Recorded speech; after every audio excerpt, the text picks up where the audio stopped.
Hi, long time no see. It's been over a year since we met together in America at that dinner, which was so great to see all of you. And it was just great to rejoin and reconnect, bring our family back together. I would like to share some ideas with you dealing with that basic concept of our family, if we may say. These parshiot are the parshiot of Yaakov Avinu and his family. And I was always really taken aback how they were so different, each and every one of them. Taking, for example, this week's parsha, we see that Shimon and Levi, they're a bit violent, to say the least. And yet they all work together. They're all one family. It was as beyond. They're different. You look at Parshat Vayechi, each one of them is different, sometimes polar opposites. But there's something that unifies them together. You know what that is? Well, it's their father. Yaakov Avinu, his understanding of Avodat Hashem is described in the Gemara in Pesachim as saying, as opposed to his grandfather Avraham, which called going to God, climbing a mountain, Avraham kara lahar.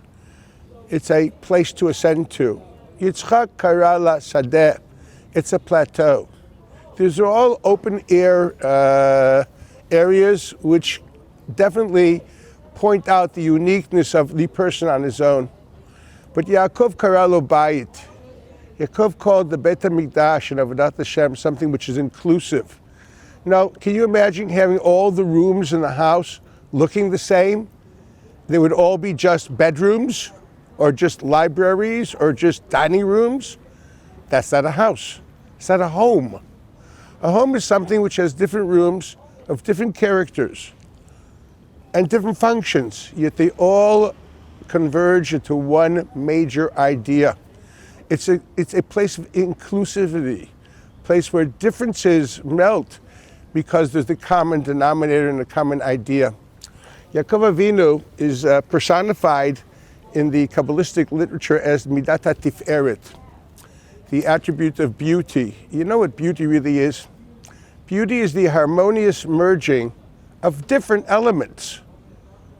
If the elements would be the same, that wouldn't be beauty. You need the harmonious merging of different elements. The world of ideas is that which allows the inclusivity and the harmonious merging of all these different elements. It's under that mindset, under Yaakov's head, that 12 different disparate stones miraculously become one.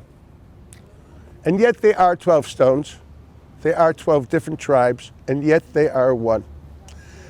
I always think of, it's been 41st year now of Keren B'Yavneh. Keren B'Yavneh is a real home. It's a place where, thank God you're all different. Thank God you're all different. And you do different things, and it's beautiful to see. It's a rainbow. But on the other hand, we're all one, because we're merged and joined by a certain world of ideas, goals, and values, which, proud to say, inculcated and internalized through the teachings, experiences we had here at Keren B'Yavneh. That's what this place is. It's really a place of taking so many different people, and yet they're all one.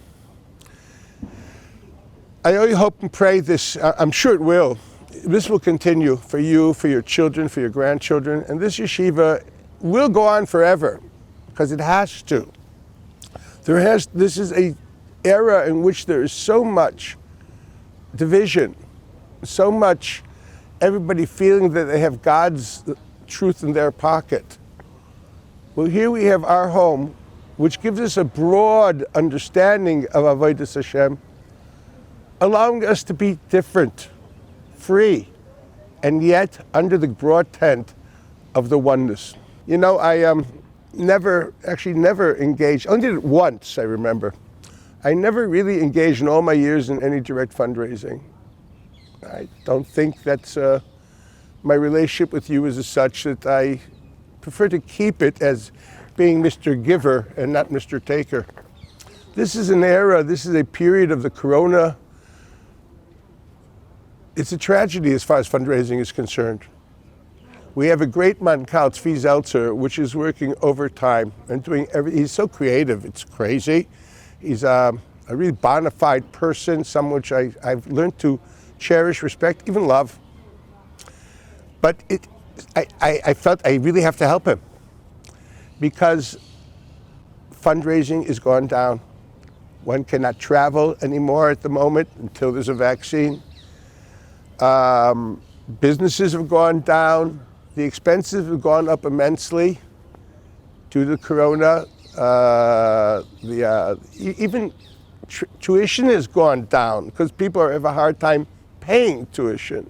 I'm going to ask you as members of our family, my children, for goodness sakes, please wholeheartedly do whatever possible through yourselves, through your friends, through your neighbors, to help support the kemach, the basic substance and existence of this yeshiva. We in the world of Ruchnius will do our best and try our best, the Rosh Yeshiva, the Mashgiach, the heads of programs, etc., the teachers, to really engage the boys. And they're doing a great job. The yeshiva is bustling and full.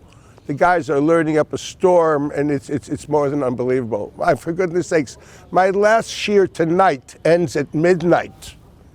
And I'm going to have 40 boys in that class. Yes, the boys are doing great. The Torah is growing, but the kemach is what's needed now. So I really hope you will listen to this appeal because it's really important. Have a great day. It's always great talking to you, and please keep contact. Bye.